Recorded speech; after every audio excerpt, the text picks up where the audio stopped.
Thank you all for joining us for the Ethics and Professionalism workshop. Joining us today is Dr. Eduardo Robleto, professor in the School of Life Sciences. He's going to be discussing ethics and professionalism in academia and in the workplace. So I'm going to hand it over to him to get us started. Thank you.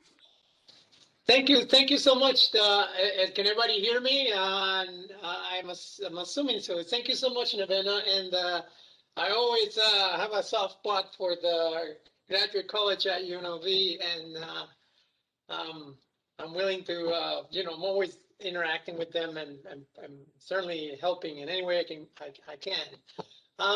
So today we're gonna be kind of talking on two important aspects of um, the university life and actually professional life, and that is ethics, which is the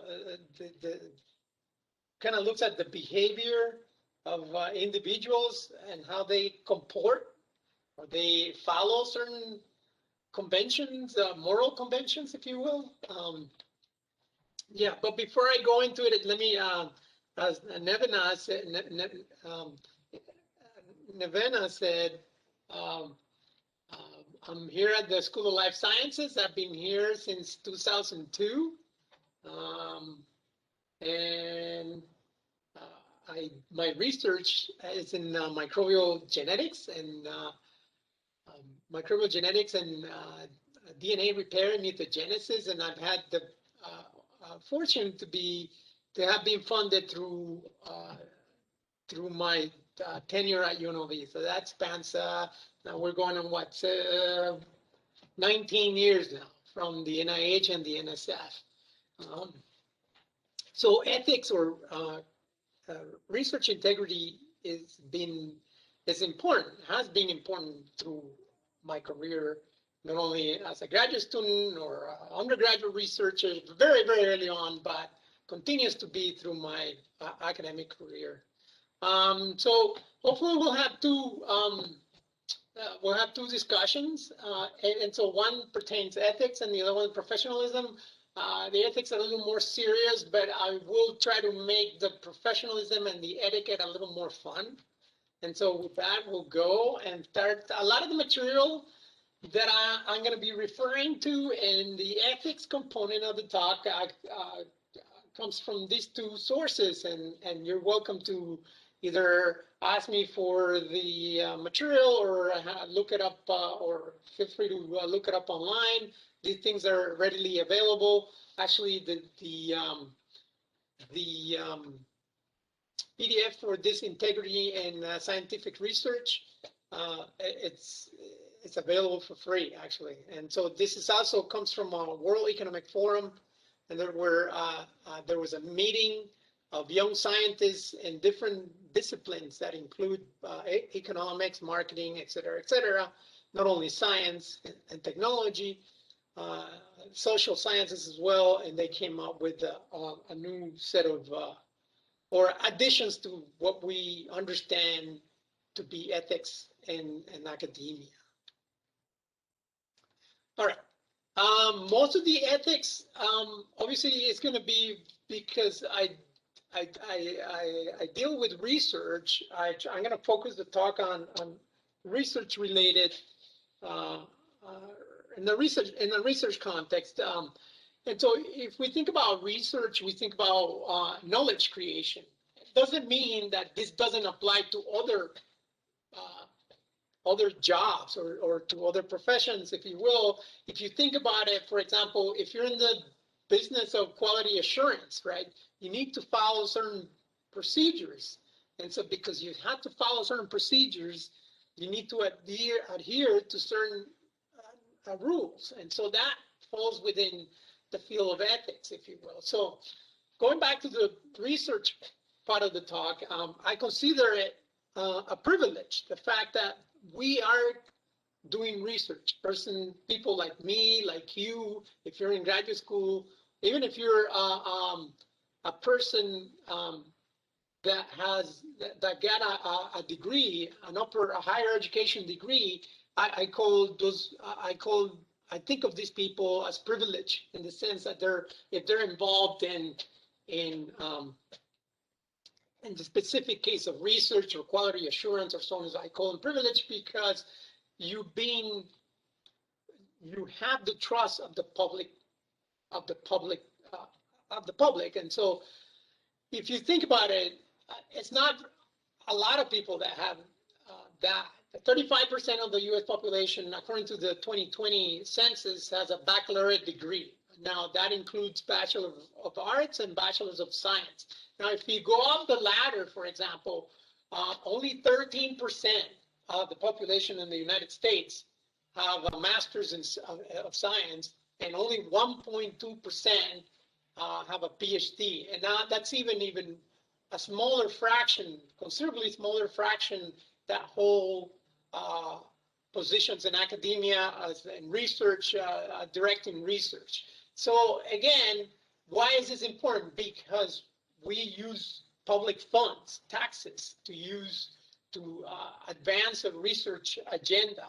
And so when we have the public trust and we have public funds, scientific productivity increases, and tied to that is the improvement of living standards, right? So we're developing, in my case, the research that I'm doing can directly lead to alternatives or strategies to prevent, let's say, the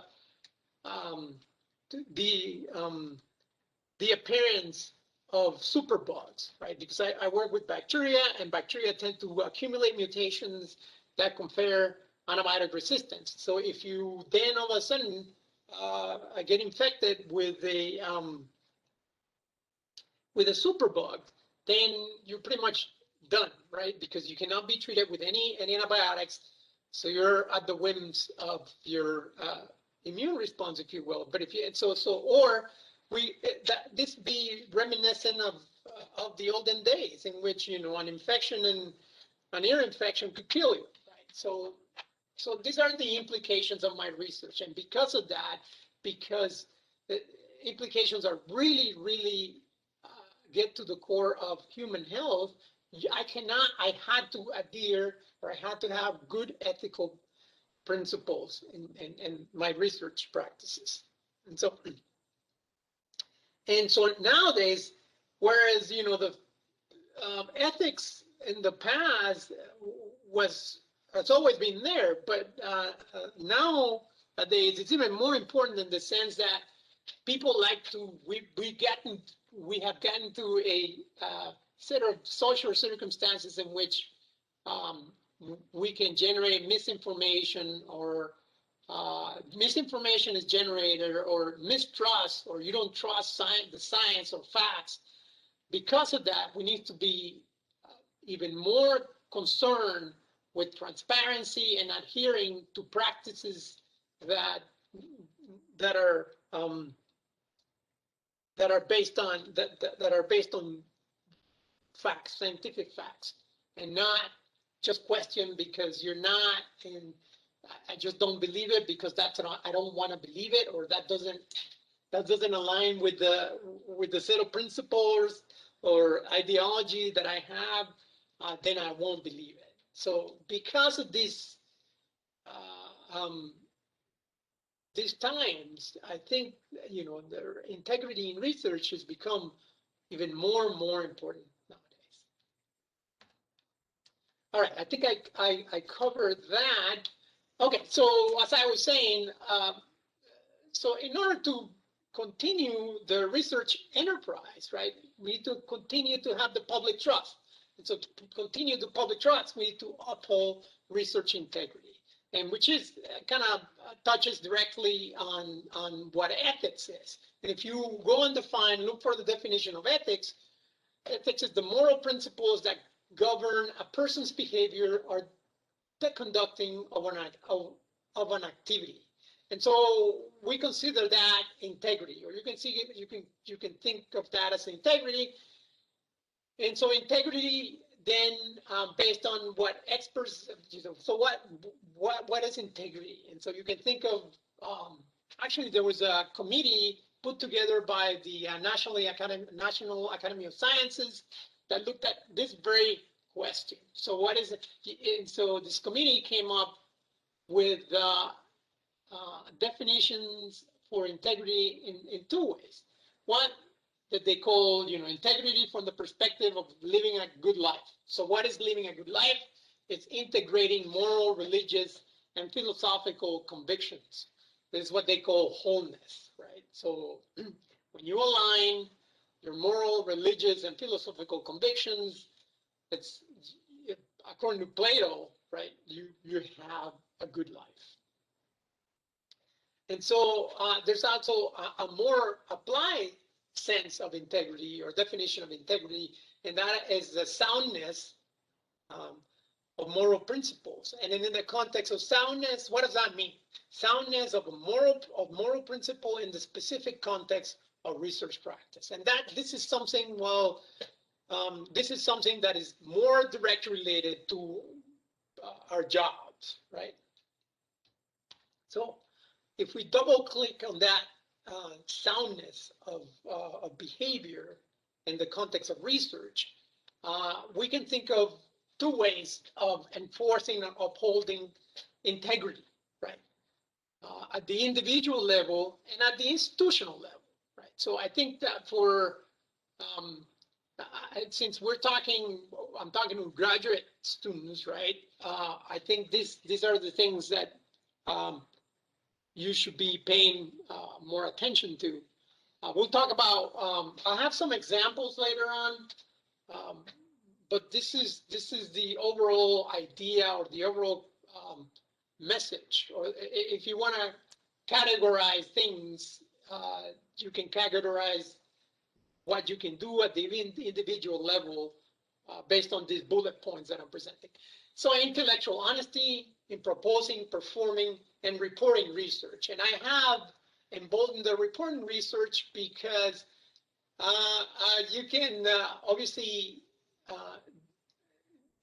it's kind of tricky from an ethical or integrity standpoint. If you start making up data, obviously that is not right. But that is a black and white decision or a yes/no decision. But the reporting, then reporting can be a tricky thing in the sense that you can pick your data too, right? And so those are more, they're still ethically questionable practices, but they're somehow lesser and they're not as critically upheld as, as manufacturing data, for example.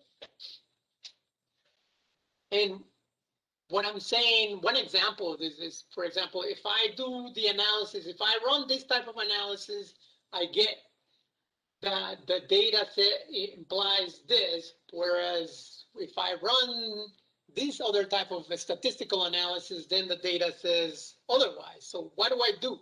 Do I use the data that the analysis that goes along with what I'm thinking or what I want to propose, or do I use the other one, or what do I do, right? So, and that's where things can get a little gray, and that's why when you have these moments, right, it's always important to consult your peers and to consult people, experts in the field of research integrity and ethics. Anyway, so, so another set of activities is accuracy and representing contributions to research proposals and reports. Make sure that you're not taking, you're not claiming credit for somebody else's work, right? This be the infamous example of when you have a group project and somebody slacks off, but it's put at part of the group and claims that they did something, right? So anyway, so fairness and peer review. I have some examples of what constitutes fairness, and this kind of touches on what a conflict of interest is. But we'll talk about that. As I said, I have examples. So conflict of interest is when you have an interest, right, in a given proposal or a given work to be approved or to be actually canceled or negated. So that's a quick and dirty way to define what a conflict of interest is. If you're one perfect example, if you have a competitor, somebody you're competing against, then you might, and you are put in a position to review their grant or review their paper, you might be in conflict of interest. Collegiality in scientific interactions, including communications and sharing resources. You don't want to, interestingly, the field of research, believe it or not, it's a social activity. And so the better, the more interactions and the more inclusion you have, the better the impact of your research or creativity you'll have. So this is why it's important to promote collegiality in scientific interaction. Collegiality also, please don't confuse collegiality with congeniality, right? You can also be really a good critic, stern critic of your interactions with your colleagues. And so that it's only making the research endeavor better. Continued on with individual activities, it's always important to have transparency and conflict of interest or potential conflict of interest. As I was saying you in the context of a grant proposal, for example, if I submitted a proposal and I know that the person in the panel that is reviewing this is a competitor of mine, I might want to bring this up to the person in charge of the review panel or the editor that is reviewing the paper to bring this up in the sense that the reviewer might be in a conflict of interest, because if it's my competitive, then I might be, this person will be privileged to something that it hasn't been published, and so they can alter the research to accommodate that. And so that is a conflict of interest. On the other hand, if I have my buddy, right, from the next door proposing something, and I'm in the study panel, I want my buddy, my friend, right, to get their money, right? And so that puts me in a conflict of interest as well. Even so, in both cases, it can be to the detriment or to the benefit of the work that is being reviewed or the work that is being proposed, the work that, or the paper or the manuscript that is being published. Obviously, protection of human subjects in the conduct of research. You want to make sure that whenever you're researching on human subjects, you protect their identity. Human care of animals in the conduct of research. You want to minimize harm to animals, and adherence to the mutual responsibilities between investigators and their research teams. It's always important to, this is important when you're writing your manuscripts and assigning responsibilities or contributions. At the institution level, so what do we want? So basically, there's a lot of text here, right? And so I can summarize this. We'll go over them one by one, but what I want UNLV is to promote a research environment, or even a collegial environment, or a work environment, if you will, in which everybody can meet their full potential, right? Everybody can meet their full potential. If I'm an assistant professor, if I'm a graduate student, I want my department to put me in the best position to, make the graduate experience, the graduate college experience or the graduate career to be the best, right? And to put me in the best position to meet my goals. For example, I've done it. The way I've done it is for my graduate students, I encourage them to establish collaborations. I also have, obviously, I fund them to go to conferences. But what I also do is if they need to go and take 2 weeks for a workshop in bioinformatics, for example, or microscopy or something like that, I pay their way, pay their stipend. I pay them their, their travel, their lodging, and their daily expenses, so they can, and their registration to whatever workshop, and they come back with that technique that not only helps my lab but also helps their professional development. So that's the type of environment that the institution, right, wants to promote. And in the context of research, right, you want to encourage research integrity. You want to provide leadership for those that lead, that have responsible or encourage responsible conduct of research. Encourage respect for everyone in the research enterprise. I bolden that because, and I'm going to visit this a little later in a slide. Promote productive interactions between trainees and mentors. And this is what I was telling you. Promote those interactions. And when I say promote, is not only putting them in the right environment, but also these interactions are not what's it called, puppies and rainbows and puppies and rainbows all the time. There are times in which there's I wouldn't call it animosity, but there's differences, right? And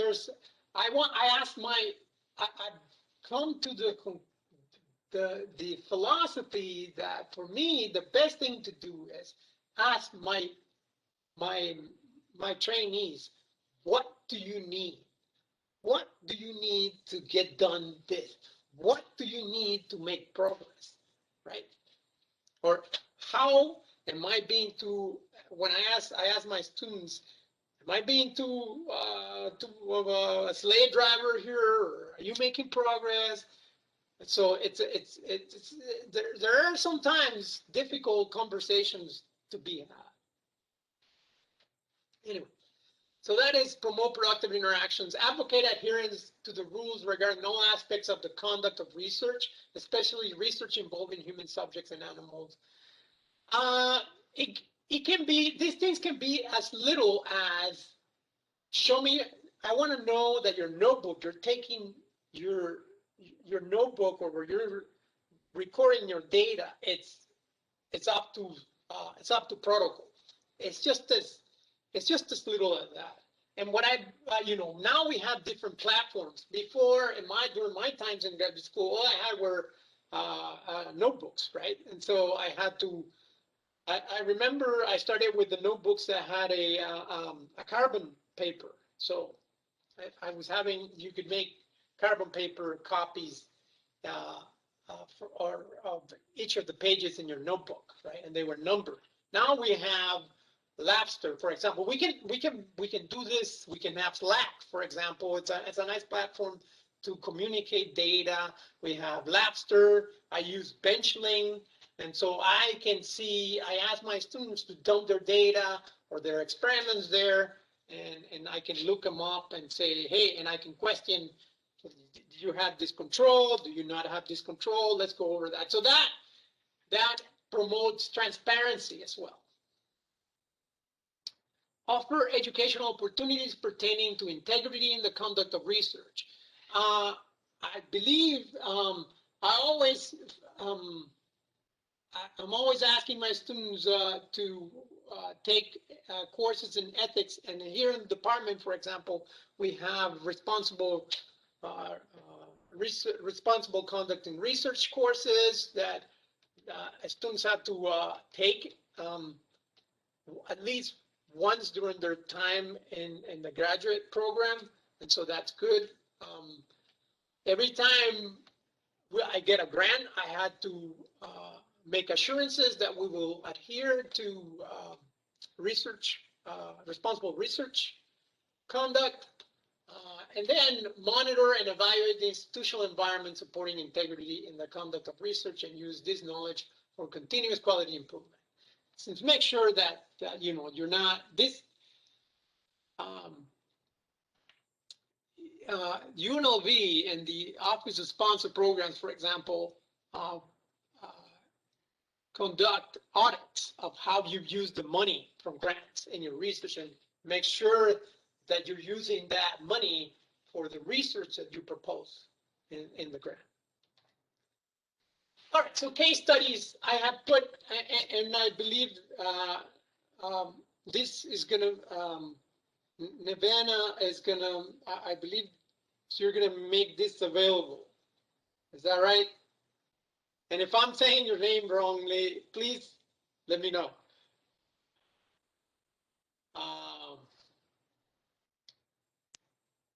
Or put it in the chat, I guess. I don't.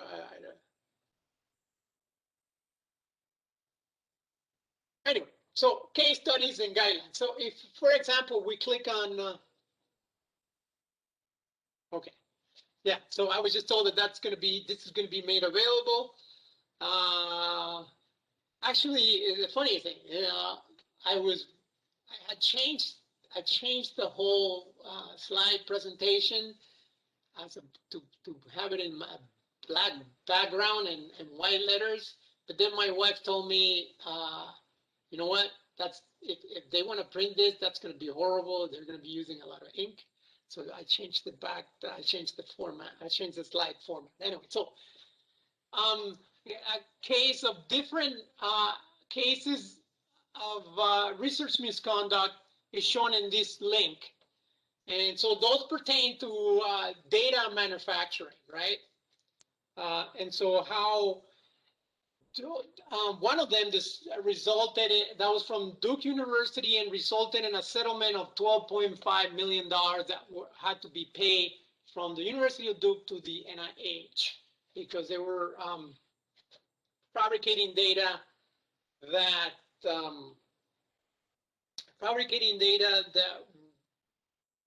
was part of a clinical study. And so people were lining up to be treated for cancer based on fabricated data. That was scary. But the one thing so there's a couple of them, right? There's not that many, but the ones that those are big. The ones presented here. But the one that kind of touches, that is more relevant, and that's something that touches on it touches home to the presence, is this anti-vaccination movement, and that was linked to autism, for example. In 1997, Andrew Wakefield was shown here. It's a British physician published an article saying that there was an autism vaccines were linked to kids that were vaccinated were likely to develop autism. And so this is Andrew Wakefield. And then 12 years later, so that research, right, was trying to be replicated. But for 12, obviously, there's a lot of for subsequent years that research was not able to be replicated. And so then that led to a retraction of the journal that published that. And then as a consequence, Wakefield medical license was permanently suspended. He moved to the US to escape criminal prosecution and civil lawsuits. There is no evidence that MMR causes, and this is measles, mumps, and rubella causes autism. Right? So yet people are still citing these studies to support the anti-vaccination movement. So this is all based on misinformation, right? So again, this is a perfect example as to why we need to be really stringent with research standards and ethical standards in research. All right. So what else? This is from the new code of ethics from the World Forum of Economics. So what else besides being really uphold the research integrity principles that we've been talking about, data fabrication, make sure that you're transparent, what else can you do? What is expected nowadays, right? Particularly in light of current events. Engage the public, right? Again, think about miscommunication, how miscommunication is generated.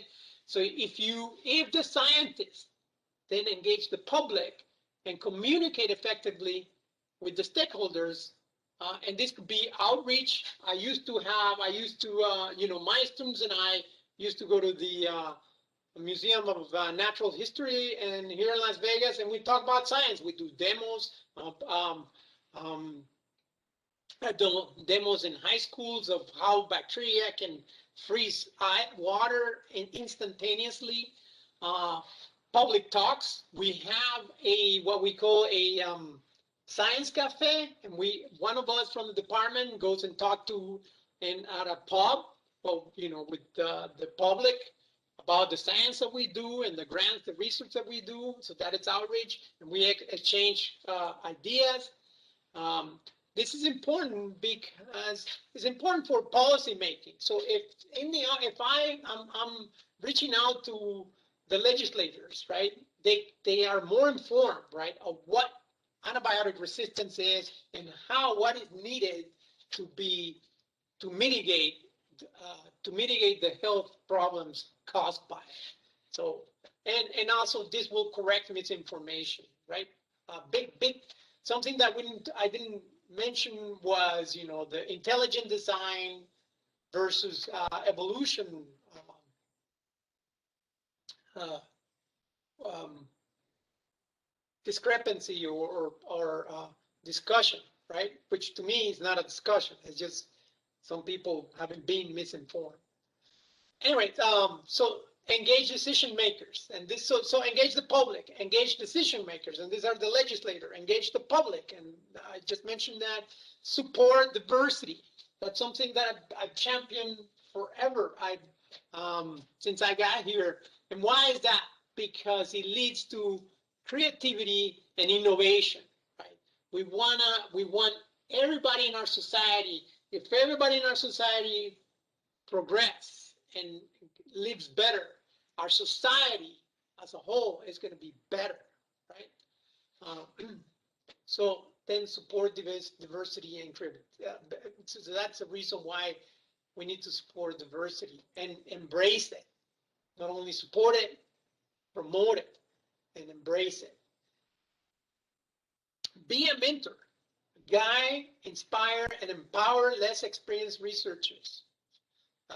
And foster discussion, right? So again, if I want to have a diversified workforce, right? I want my students to be empowered, right? So if I want my graduate students to, I have one of my graduate students right now is working for the health district, running HPLC samples detecting some type of toxins, right? And obviously she was trained here. Tatiana was trained in my lab, and I put her, I put her in the best position. Go talk to them. I would say, okay, what is the job that you want? So you need to put yourself in a position, in the best position to get that job. So let's get you in that position and foster discussion. Sometimes, I demand as students as much as I demand of myself, right? So anyway, be a mentor. Remember, I have respect. I have emboldened bullet point that says respect everybody involved in the research enterprise. And the word I have emboldened it because respect, the word respect in that context is kind of funny to me. And so, funny in the sense of this data. So this is data. There's two sets of data, one for universities, leading universities in public health. This is Harvard, Yale. These are, I think it was about 100 universities were involved in this study. And this is from our very own Dr. Christian, who actually talked on this workshop series a few weeks ago, I believe, where they looked, Angela and Ori Beresan looked at the distribution of positions according to ethnic groups and gender. And so if we look at, so um, if we look at, for example, positions, who hold the positions at the junior, mid-level, and senior levels in PIs, or mentors, for example, or people leading research. You see that, for example, if you look at this non-ethnic minority man, actually is the only one line that actually goes from 25% to about 45%, right?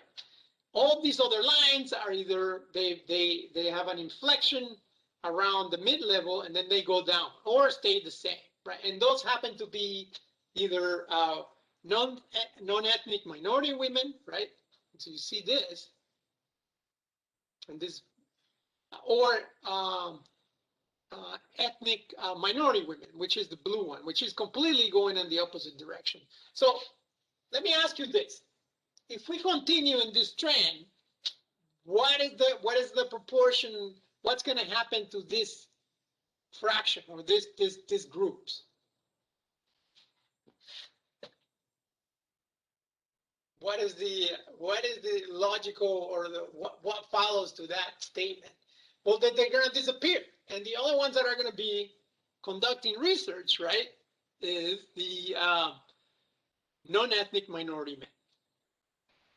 So, and who decides? The other thing is, think about the power structure in this. Who has the power structure? Usually senior positions, right?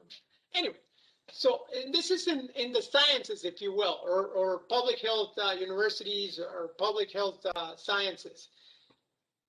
If you see it in the business, environment, or colleges or universities that have businesses programs, or colleges, you see that for women, for example, you see a declining, right? This is for white women, right? Declining fraction. So you have less full female faculty than you have assistant, right? And for the white men, actually, it's just the reverse trend. You have more at the full position than you have at the assistant position. And then Black, Hispanic, Asian, and Pacific Islander and natives, it's insignificant. Actually, the only one that seems to be increasing here is the male Asian Pacific Islander, as you see here. Here, sorry, this is the women. So if you talk about Hispanics, actually they remain flat, and Native Americans basically non-existent, and so on and so forth. So let's go back to that bullet point in which I say that respect. So we're not doing respect. We're not respecting these people because we're not putting them, we're not promoting them. We're not thinking of them as senior people. They're not making it to senior level positions. So is that respect? Let me give you another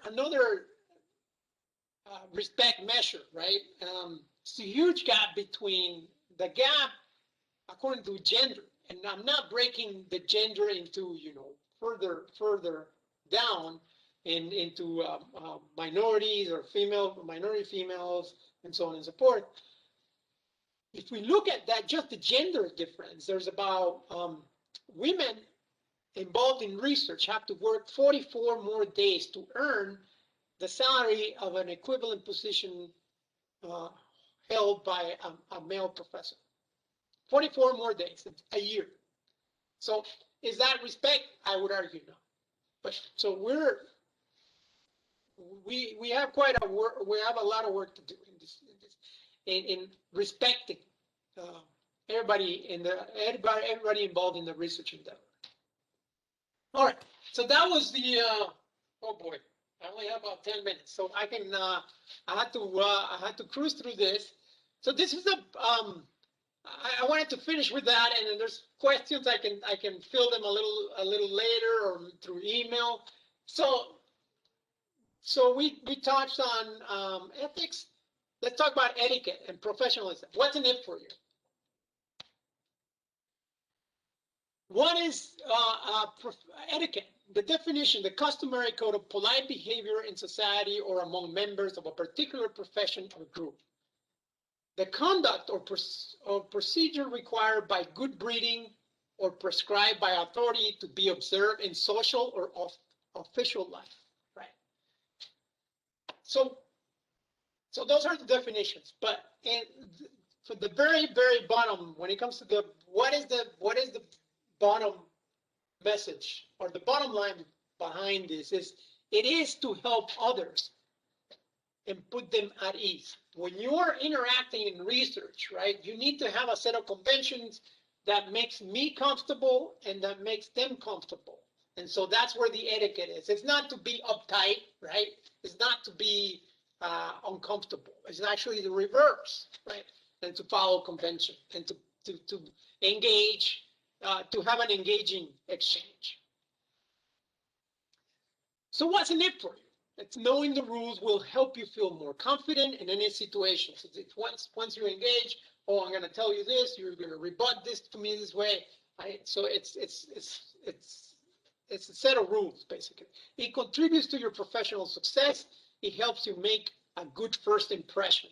And let me just double click on the first impression. The first impression is one of the most important things. People form an opinion of you within 7 seconds after meeting you, right?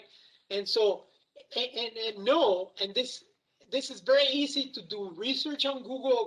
Go to Google Scholar and punch in first impressions, and you'll see that 85% of your job success comes from people skills, the ability for you to engage, interact, right? And etiquette is very important to foster interactions. And only 15% comes from your technical skills and knowledge. That's scary. I mean, that's not scary, but it's good to know that the more personable you are, the better you're going to do at your job. So first impressions. So 55% of the first impressions is based on your appearance, 38% on your voice. So some people might not like my voice. I certainly didn't make may not make a good impression, but if they like my appearance, I'm good. And 7% of what you say. So so just get those numbers and think about these numbers, right? All right. So within the etiquette and professionalism, let's talk about name tags. And I'm talking about where you make your connections, your networking. It's in meetings, right? It could be a work fair, it could be interviews, and so on and so forth. And a lot of these require a name tag, a handshake, communication through email, a certain attire rules, and interactions in cocktail parties, right? So first, let's start with the name tags. So these are name tags. It's important that you clearly write your name and your institution or where you're coming from. Where, right? So it's important. These are little things, but they, as I said, they generate, they're part of the first impression. And so where there is a place for the name tag to be placed, and that is on your right shoulder about eye level. And that's why, because when you go and shake, at some point we're going to have to go and shake hands or say hi, right? In person. And so you don't want to be looking at the person's name out of your eyesight, right? So eye level. So eye level and to the right side. And if you have one of these colors or linear, those devices, it's below your neck, correct side out, not at your belly button, not at your groin, and not twisted around, right? So think about it. You're trying to find the name, and you're looking at somebody's groin. That doesn't quite fly. It's very uncomfortable. Shaking hands, as I said, at some point we're gonna go back to a more physical interaction during um, um, social interactions, and so shaking hands, right? So this is an example of President Obama shaking hands with Pope Francis, and they had it right. So what is it? Initiate the person at a so basically there's some rules. So proper handshake, the person and these are conventions which are not, some people might have objections to it, but these are the conventions and I'm just communicating them to you.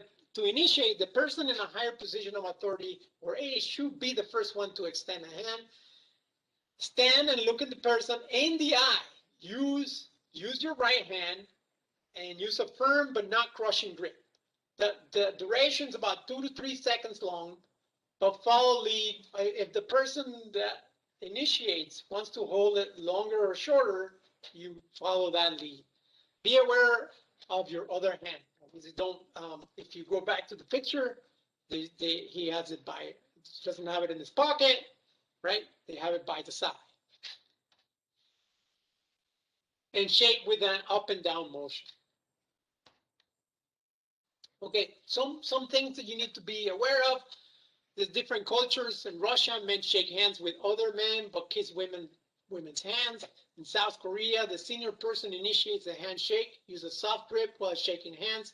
In Morocco, only people of the same gender can shake hands. In Turkey, firm handshakes are considered rude. Instead, use a soft grip. In China, always greet the oldest person first, bow slightly, while shaking their hand. In Japan, no handshake, just bow only. Um, Email, another interaction. What are we doing here? Another interaction is through email.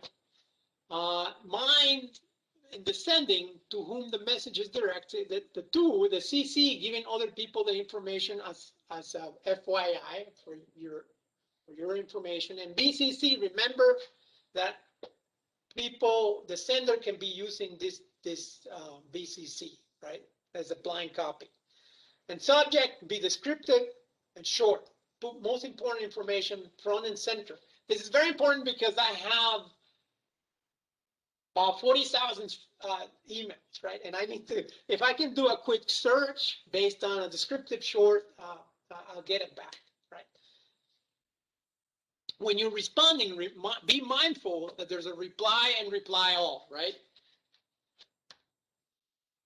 When are you expected to respond to an email? Within 24 hours. That is the convention. And actually, if you send an email to a customer service, now a company that has customer service, that comes back in about 4 hours, and that is the average. Some of them are going to do it in shorter times. So, in the academic set realm, the convention is 24 hours. In my mind, in my case, I don't respond to all of them. And for example, right, if I am suspecting that there's spam, I try to double check that another way, right? Or if I see that somebody is sending me a generic email, I don't, that to me is I don't need to answer it, in my opinion. Those are my rules. But somebody email me and it looks genuine, I will respond within 24 hours. Or I will respond if it requires some thinking or some research. Then I will say I need this many days to get you back. But that reply has to be within 24 hours. Now we have, and if you're on vacation or something, you can always use I will return and so on and so forth. So that covers that. It's important to know that if you're addressing your supervisor, for example, and this person is not responding to your emails, and you've sent several emails, I would argue that is a microaggression. So anyway. Addressing your professor or addressing your supervisor or your superior, don't use hay. Hay is for horses. Right? That's an old saying, right? So, sir, not hi. You can use hi or doctor or something. Use a salutation. Use the proper salutation. Obviously, when you're working, there's, for example, I have a lab, and so there's a tire for the lab to be safe, and so you have to follow safety procedures. But for business or presentations, there is a tire. So this slide kind of illustrates the basics of what you need for basics of you need to to be dressed for success. And this is from the University of Arkansas. If you do that, if you Google it, you'll see that there's some recommendations as to what is considered business casual or business attire, and what you shouldn't be wearing to meetings or interviews. These are examples. You can see that Harvard undergraduate science majors, you can see that some of them they're not following the etiquette for the name tag, right? But anyway, let's see. How are we doing in time? I'm at 5 o'clock. This, I don't know if we want to go into this or going to just jump to the end.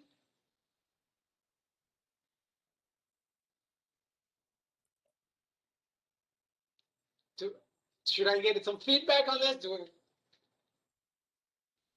If you wanted to briefly go touch on it and then go to the ending. Okay, so I was just going to talk on the RSVP. Always good, but and I had some etiquette that pertains to serving yourself food. It's always good to have a hand free when you're in cocktail parties, right? And there's some tricks that you can do to do that. Have fun, but remember that you are at work. So this business things is to make interactions, is not to is to improve, is to make a good impression. So don't. So it's a fine balance, right? Making having a great old time and making a good impression. So what should you talk about at a dinner or a cocktail party? These are your yeses, hobbies, travel, food, movies, theater, school, degree programs, education, music, your birthplace, hometown, future plans. None, absolute no, not to be discussed is religion, politics, health issues, money, salaries, difficult relationships, family problems, and legal troubles. Okay? It's also important that when you're in a cocktail, particularly when you're a student, right? You want to make sure that you're not overstepping or you're not being unprofessional. And so because of that, it's important that you have a buddy system. If you so check with your buddy and you say, hey, if I'm drinking too much or if I'm being too risque, right? Please let me know and stop me, right? So that is important in these situations. All right. So remember that all these rules of etiquette and professionalism it's not about being perfect, but it's about being professional. Let's think about that first impression. And with that, I'll take questions if you will, and if you like the talk, you can send me an email or you can send me a box of chocolates. If you didn't like the talk, please let Nevena know or the graduate college. Don't send me any emails. All right. Oh, and there's some more resources here that will be made available to you. Thank you. Thank you so much, Dr. Robleto. And just to let everyone know, we will be sharing this with you. So any of the parts we didn't really get to dive deep into, you can look over those with the PowerPoint. But thank you so much for sharing your time with us today and for this presentation. And thank you for everyone else that joined us. to learn something new. Before everyone logs off, if you don't mind just taking 2 minutes to fill out this very brief feedback survey, this really helps us determine what types of workshops to continue to provide you every semester and how we can improve. So if you can all do that, we would really appreciate it. But I hope everyone has a great rest of your day. Thank you all so much again.